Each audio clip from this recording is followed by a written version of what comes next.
Good morning. I am Karla Kyte, and I'm a certified divorce lending professional, and I am kicking off my interview series with my most favorite person in the divorce space, Krista Kaufmann. She is a mediator and a CDFA. And seriously, I cannot more highly recommend her. She's just so special and so in tune to everybody's situation. So I encourage almost every single one of my clients to have a conversation with Krista before they go anywhere else or talk to anyone else. So anyway, Krista, welcome. Thank you. Thanks for joining me today. And can you just provide us with a little bit of background knowledge on you and maybe how you got into this space?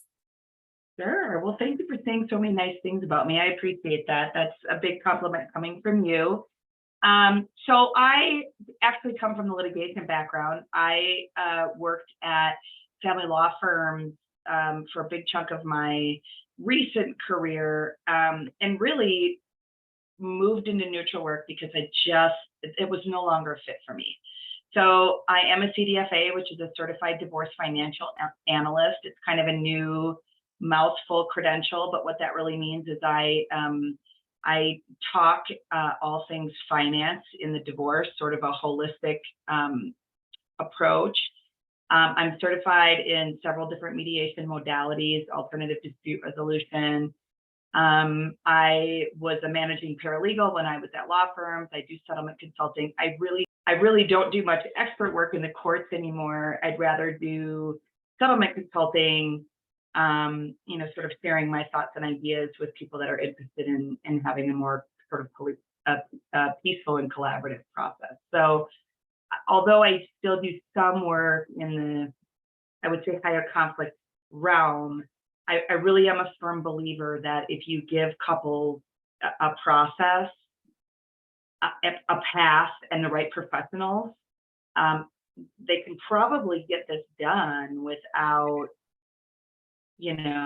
really high stress, high dollar litigation. So that's really why I do what I do. I like to say that my clients are couples who can recognize the time for fighting is over. That doesn't mean it's easy. It doesn't mean there isn't going to be conflict. But if we can get people into a problem solving mindset and out of that, sort of conflict mindset, really a better way to go. 100%. I couldn't agree more. Could not agree more. Can you talk a little bit more about CDFA and mediation and how that expertise really intersects with divorce? Because that's a really unique and special feature about you, and something that I always share with my clients too, because I think it's important for them to understand those credentials that you have, right? Because it's unique, very unique. It is unique in the sense that there's not a lot of folks that are sort of doing CDFA work in the truly neutral space. A lot of CDFAs are wealth managers. They have books, they manage people's money, and then they get the CDFA credential to sort of enhance their knowledge when they have clients that are going through divorce. Sort of like you're a mortgage expert and you got the CDLP to really be, sort of in that high level of experience, because there's so much that's unique, and just in the mortgage world alone, when it comes to divorce. So I'm unique in that I don't have a wealth management book of business, which is something that people actually really like. They don't feel like I'm, just trying to get or keep their assets under management, and I'm not trying to get their spouse's money so I can make money on their spouse's money. And I'm not saying there's anything wrong or nefarious about people that do the work that have wealth management books. It's just a public perception that people have. And I always tell people, if you have a really good financial planner, that's who you can work with. And if they can help you do this, bring them into mediation. That would be fantastic. They would like to keep probably, both portfolios after they're split, if they can and are willing. And then the other piece is I am not an attorney, and people really like that, believe it or not. there are, about 70% of the people that file for divorce in Colorado do it without attorneys. And that's not because they can't afford them, although that is true for many people because it's very, very expensive. There are people that just don't like lawyers. They just don't want lawyers. They don't want to be fighting. They really want to at least try to work with somebody that can help them, stay in control and stay in communication. And I always say, if you don't have legal issues that, such that you need an advocate in the legal realm or you need judicial intervention, start a conversation. And the conversation almost always starts with, can I afford to live? What is my financial life going to look like? Mm-hmm. And so working with the CDFA, who's really sort of trained and credentialed in looking at the entire marital estate, and then finding out if what folks are thinking about can actually be implemented. And if it makes sense. Does it make sense from a tax perspective? Does it make sense from a homeowner's perspective?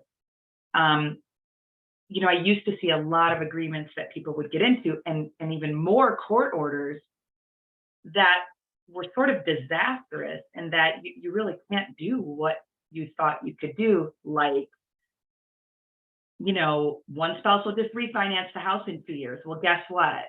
What's happening now with all of those people that are forced into that? Right. What if they don't qualify? What if they can't cash flow the payment now because none of us have a crystal ball to predict rates? So it's important to have somebody looking at it, not just from a legal lens. I'm not here to replace legal counsel. I don't give legal advice. But you really need to have somebody looking at the big picture from a financial lens. And I say if you can do it with a neutral person, it's two for the price of one. And my goal is that both people walk away feeling okay. No winner, no loser, no games, just we can live with this. And to me, that's a really good outcome for families. So I'm gonna go off script here for just a second because you just think of something. So I hear a lot of people that have not thought of using a mediator say something like, well, we're really high net worth, or we're really complicated because we're self-employed. Sure. But can you speak to that? Because that's where you shine, because of knowledge and your experience, I feel. Yeah, I mean, I hear that too. And it's always really interesting because a big part of my practice is actually also working with attorneys and educating attorneys about the finances. So I have a lot of clients that say, wait a minute, why don't we just work with you? Why do we have to hire, 2 attorneys plus a financial person or plus 2 financial people? So I work with a lot of high net worth clients. Again, a lot of my cases, at least, I can really only speak to my own cases or what I see out there or hear out there, is that, those are really financial issues. They're not typically legal issues. Right. Unless you truly have somebody that is doing something illegal, nefarious. People always say to me, don't I need an attorney? Do I need an attorney? Do I have to have an attorney? And I say, well, you can, you don't have to. Do you need one? I don't know. Let's talk about what the legal issues are. And then almost always, it's really the financial stuff. Am I going to be able to afford to live? Can I keep my house? How much spousal support am I going to get? People want real information, not like it depends. And we could ask a judge to do this, or we could argue this in court, which is all valid, sometimes not helpful in the moment. People need to hear, I think you're probably looking at a scenario where this house might be too expensive for you to keep, kind of thing. So, and a lot of attorneys are not good at math, and a lot of them will admit that, and they don't want those cases. Right. Some of them are excellent. And so, it doesn't surprise me that you hear that, because we've really, there's sort of this marketing machine out there, if you will. I mean, when people think of divorce, they think of lawyers. They think of lawyers, they think of fighting. People say things like, I just need to protect myself. And I always say, from what? And usually the answer is, I don't really know. I just don't know what I don't know. So it's actually, a lot of my clients come to me in the high net worth space because I'm not an attorney, because they don't, or they are attorneys and they kind of know how the games can be played, if you will. And because I have a finance background, and my goal is to keep them out of court, not talk to them about how they can win in court. And really the idea of winning in court is sort of an illusion in the family law space. Again, unless there's something going on that requires judicial intervention that you need to have protection from, and there are those people and those things. Sure. I always say to people, before you hire two competing lawyers, think about what bucket does your concern fall into, right? If it's a mortgage issue, you should be talking to your lender, not your lawyer, or your lender with your lawyer, or your lawyer should be talking to your lender. A lot of what I do is just educate people about the basic concepts, right? Because if you are not both equally involved in the family finances and have the same understanding to where the playing field is level, we have a power imbalance. And I have attorneys say to me sometimes, this is not a mediation case. There's too much of a power imbalance. And my response to that is, do you realize that's exactly my job? Yeah. Is to level that power imbalance. That's what a mediator is for. I love that. Honestly, I've never thought of it in that way. Right. But yeah. Right. And so that's exactly what a mediator's job is. I mean, a good mediator is going to level the playing field before we even get started. And full disclosure here, if I have somebody that I just can't do that and they'd rather be in conflict, we don't work together. There's lots and lots of attorneys out there that would be more than happy to take that work. And there's always going to be that path. And I'm not here to tell people they can't be on that path. I am here to say, consider the possibility of trying to work together. That doesn't mean it's easy. It doesn't mean we're gonna get there quickly or inexpensively, but it's typically half the cost of having two competing attorneys. That frankly, it's really lucrative to keep people in conflict, right? And it's really easy to do in a divorce. Absolutely. Yeah, that's not a hard accomplishment at all. Right. So I have a couple of questions lined up here. I know each divorce is unique. Everyone involved kind of goes on their own unique journey through the process. So if you could change anything or give any heads up advice to someone just starting down this path, what would it be? So I would say get educated. Get educated about the process, the options. If you're in the conversation with your spouse, or you're starting to think about, I don't think I want to be married anymore. And when the divorce becomes inevitable, I say get educated. And what I really mean by that is learn what the process is. What could this look like? How long is it going to take? What's it going to cost? What does it really mean when I go down to the courthouse and file? There's sort of this idea that once we file, this magical thing happens where you suddenly start to feel better because you've taken an action step. And that's really valid, that you want to feel like you have movement, because being stuck feels terrible. I'm not sure that going down to the courthouse and filing the paperwork is the necessary or appropriate immediate first move in every case. But get educated, get informed, take what your friends and family say with a little bit of a grain of salt. Yeah. People who are really well-intentioned tend to sort of amp up the fear and anxiety a little bit. And so, your friends are going to say things to you that is meant to protect you because they care about you, but sometimes it's really misguided and unhelpful. And then really, put some perspective around what's happening. And you can't make financial decisions with your emotional brain.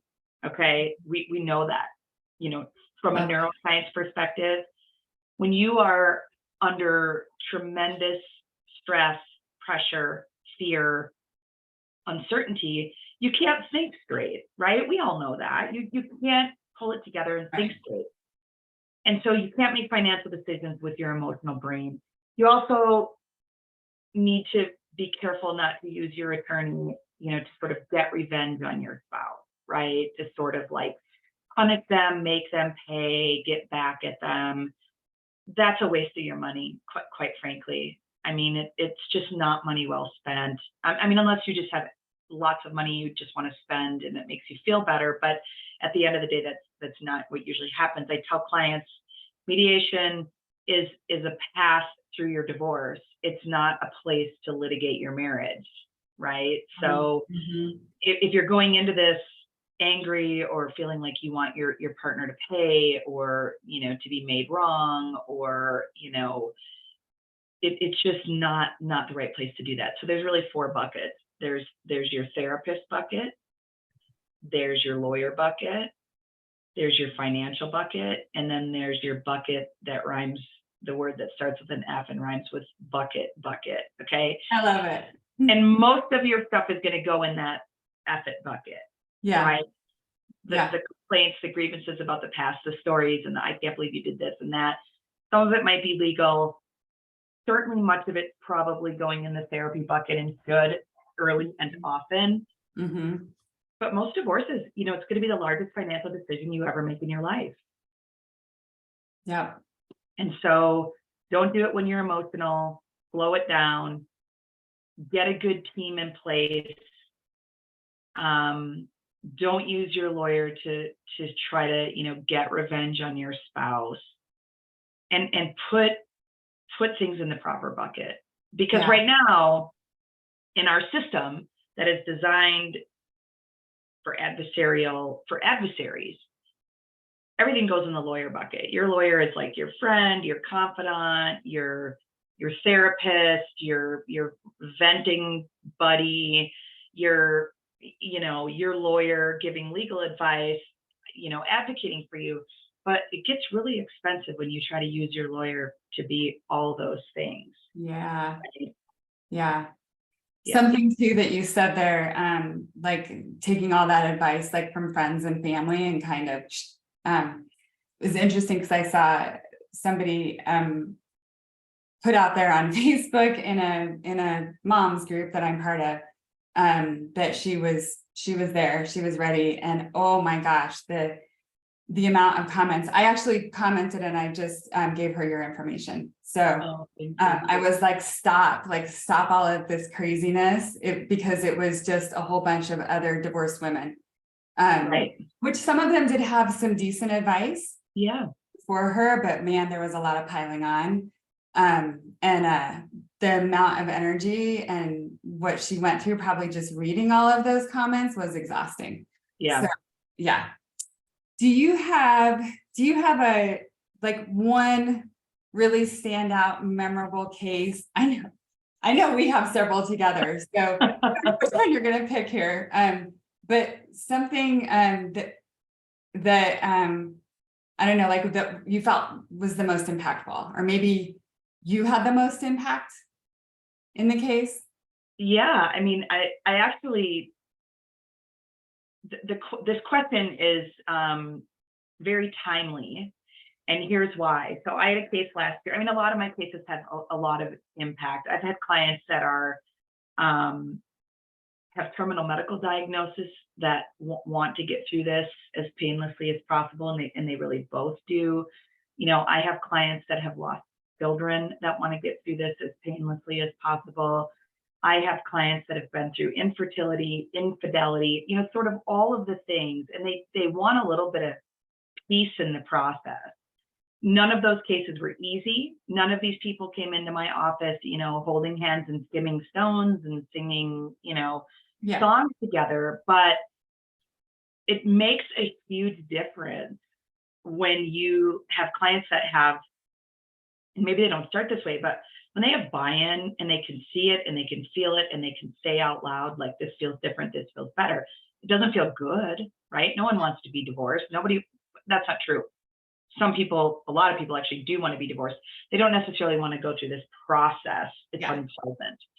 And you have to, there's no way out of it, right? It's a legal system. You're divorced, you get married out there on the beach, and then you get divorced in a courtroom. And most judges really are they didn't go to law school to be family law judges. They went to law school to, put away bad guys and keep the community safe. And so divorce is like often the least favorite thing they want to be doing. And many of them just don't have the experience in family law. So they really rely on the attorneys and the experts to educate them.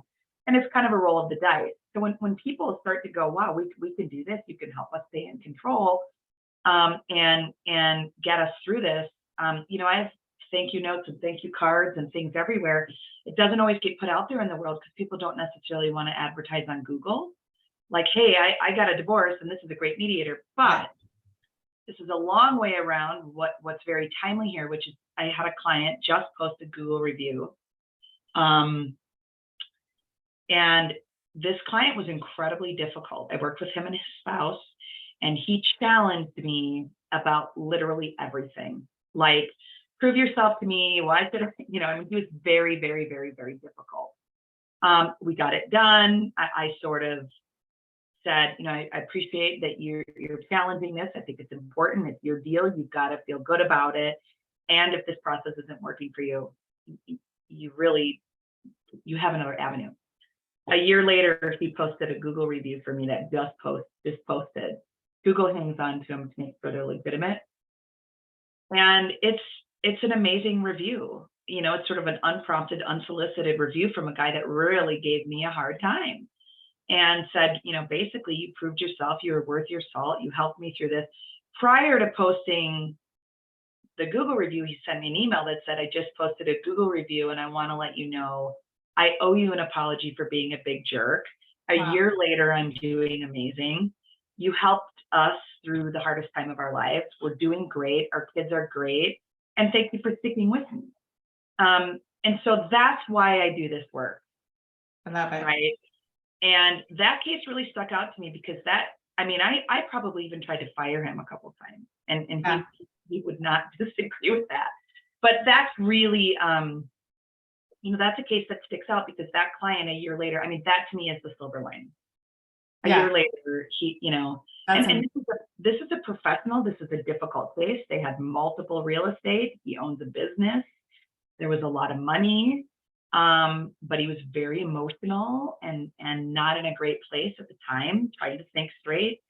And so it was really nice. It was nice to see that. So that's very top of mind. And that Google review will carry me for a while because it felt good. That's cool. That's super cool. Of course. All right. So, well, first of all, I know you and I could go on for days. Yeah. And I honestly, I wish that there were 50 of you, because I know you're super, super busy. So thank you for your time today and your time always. Every time that we meet, I know it's special and important. How do you get yourself out there? Basically, give us your information so that people can contact you. I'm your biggest fan, your biggest advocate, so I'm always putting you out there. But how do we reach you when we need you? Yeah, thanks for asking that. And again, thank you so much for being such a big advocate. Working with the other professionals in the family is really important. It's where people need to be thinking about this. Talking to your realtor, talking to your lender, talking to your CPA, talking to your financial planner, understanding what it's going to cost to put your kids through college. You really need to be thinking about, can I afford this? What will I cash flow? What's the tax implication? I just can't emphasize enough how important that is at divorce time. And these are all solvable problems, right? If you get the right people involved, it's all solvable problems. So, a lot of my referrals come from the financial people in the lives of my clients. And a lot of them come from therapists, because they see the value in getting people to work cooperatively if possible. So my website is KristaKaufmann.com, just my name.com. You can also find me on LinkedIn. If you Google me, it'll probably pop up. I am busy. I am, I don't want to say referral only, but I do typically, sort of have the ability to prioritize referrals over people that find me on the internet or find me through the Mediation Association or the IDFA. But I will say this, I offer sort of a couple of different things. I offer mediation, obviously. A joint consultation is always the best way to figure out if we're a fit. If you do it jointly, it saves you money and it starts us off on the right path together. If you really don't feel like your first meeting can be joint, I will do individual meetings with each person, but I won't start a mediation unless I've met with both people. So you could save yourself a little bit of money by doing it together. If you'd rather do it apart, that's fine. We just do 2 individual consults. I also do what's called guidance and clarity, sort of coaching consulting, which is somebody who's got all these questions spinning around in their brain. They don't know if they need a lawyer or what they need. They may eventually want mediation, but they don't really know where to even start to think about this. We can do a consultation. I can help you put your team in place. We don't ever have to see each other again. If you decide you want to mediate with me after that, it would require consent of your spouse. And then, I do a lot of sort of just divorce coaching. People that want to do it themselves. They don't want lawyers. They don't even want me. They feel like they can figure it out at the kitchen table or come in and see me once. That's the framework. And so usually somebody can find one of those options useful. And those are all available on my website. My real-time calendar is up there. Awesome. Pick what makes some sense.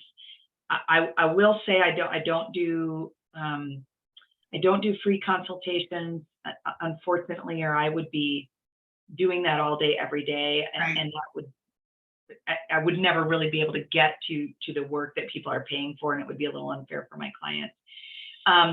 And really good attorneys aren't going to do those either. It's just a different way of being compensated. So, but there's no expectation. Once you meet with me once, if you don't like me, you don't have to work with me. If you don't like the path, you don't have to take it. But I really think it's important for people to talk to somebody who can get them focused, and then at least try to consider the possibility if you can be amicable, Sure. right? And if you can do that, you're going to save yourself a lot of time and money and agony in the process. And if you can't, I always tell my clients, you know what's behind the door number 2. Yeah. You always have that. I think you're worth every penny. So, and you should not do free consultations, because like you said, that's what you'd be doing all day. But no, you're worth every penny. So, if anybody is watching this and they need to go directly to Krista, you could definitely reference this video. That would probably be helpful. So, Krista, thank you again so much. I always appreciate your time. So.